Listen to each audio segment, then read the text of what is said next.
I want to talk about the avalanche of evictions that we're about to face across the country in the United States. So we are nearing the end of the month, right? It's the 28th of the month right now, as we're broadcasting now, May 28th. Interestingly, according to a new report out this morning from May, I'm going to pull up this data, 90% of renters made full or partial rent payments by late May.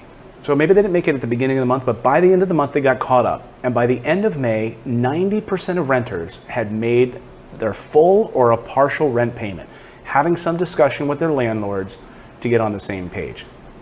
There are eviction moratoriums that have rolled out across the country in a number of different states.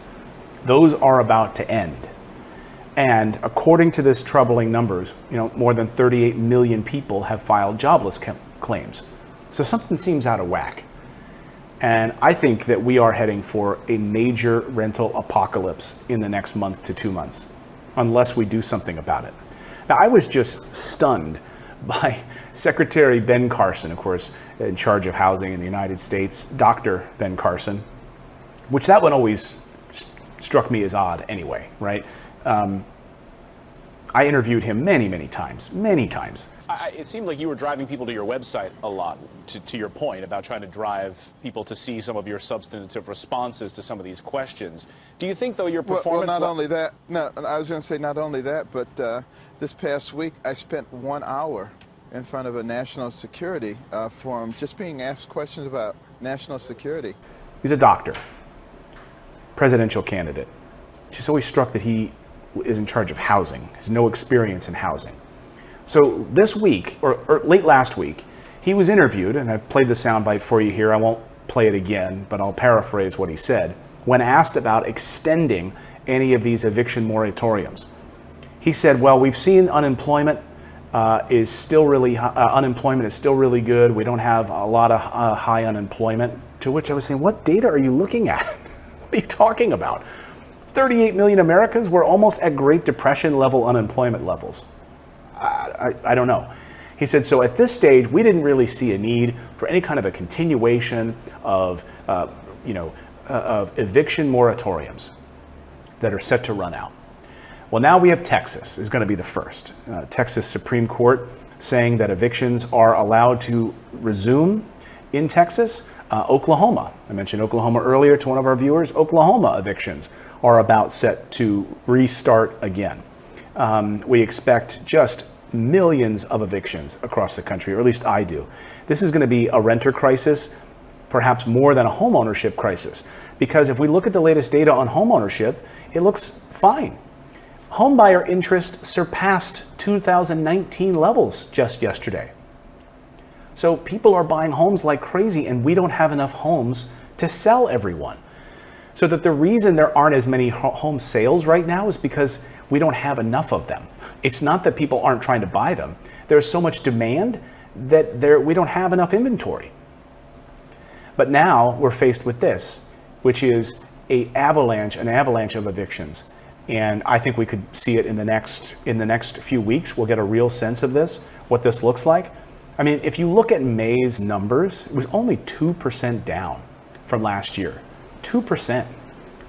How many of you watching right now would have said, like, if you were a betting man, oh my God, May's eviction numbers or May's renters who were unable to pay their rent probably 20% higher than it was in 2019 during the same month? No, only down 2%. 2% from last year. So I think we're on a cliffside right now. And part of the HEROES Act that's sitting on the Senate's desk includes $100 billion for rental assistance to make sure that if these states, these governors say, yeah, evictions are allowed to go forth, you're going to have so many people forced out of their homes. This piece that I'm talking about, has this one woman saying, look, she found herself on the job, and she was laid off because of coronavirus. And then a few weeks later, she found an eviction notice on her door. She now fears that she's losing her apartment, and she doesn't know how she's going to be able to take care of her family. She says she fears that she might have to be living in her car. Then if we end up having to go to some sort of a shelter, we're going to be sleeping on top of each other in small rooms, not keeping 6 feet apart. And she also owes $2,000 in back rent. You know, the issue is that, of course, these moratoriums, that the way they've been rolled out, they don't help anyone, really. It's a temporary, it's a Band-Aid, because they're going to have to pay back this rent at some point, and if they've lost their job and there's no government assistance coming in and their job is gone now and they can't get a job, where are they going to live? They're going to be homeless. It's going to be a disaster. So a number of people from like the Georgia Institute of Technology say we sort of expect this to be a real rental crisis, not a homeownership crisis. Even before the current joblessness crisis, eviction was already very common. Very common. So this was already happening before we had the pandemic. 3.7 million evictions were filed in 2016.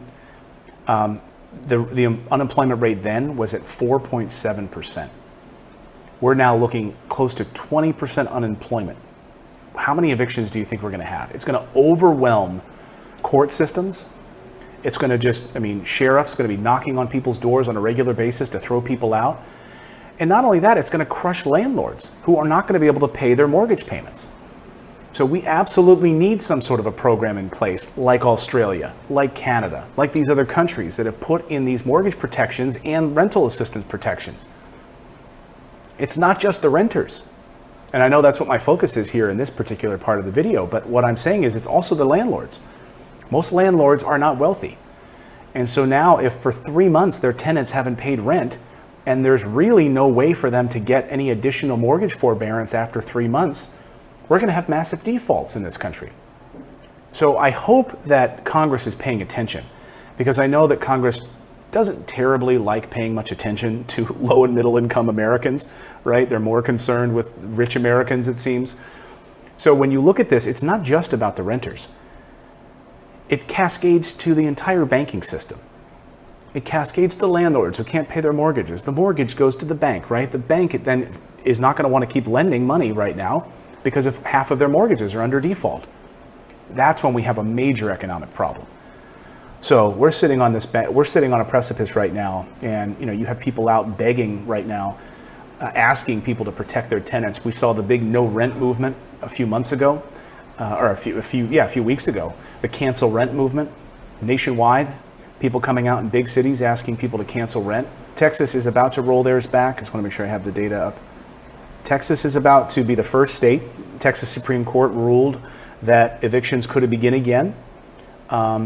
So they're already starting. Oklahoma City, sheriffs there said that they plan to start enforcing eviction notices this week in Oklahoma City. So you had some respite, you had some time off. If you can make a partial payment right now and you are suffering, talk to your landlord, try to get out some money partial to your landlord and have a discussion about it as you try to make this up. Because the last thing I'd hate for you to be homeless as a result of these laws and a lack of legislation. Ohio have a few statewide protections in place, but now as this thing winds down and these protections start to evaporate, and it sounds like, according to Secretary Ben Carson, there's no need to extend any of this. Should be fine. Again, I don't know what data they're looking at. Just wait. Again, it's the 28th of the month. So normally, people pay their rent on the 1st through the 5th of the month. We'll check in here, like on the 6th, 7th of the month, to see how things are looking. But I have a big feeling it's going to be a disaster.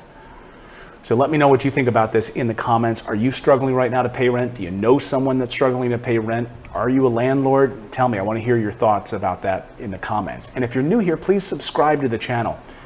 Really means a lot to me, and to share this with somebody else. We do these shows daily to bring you financial intelligence so you can take control of your money and get outside of this government banking system.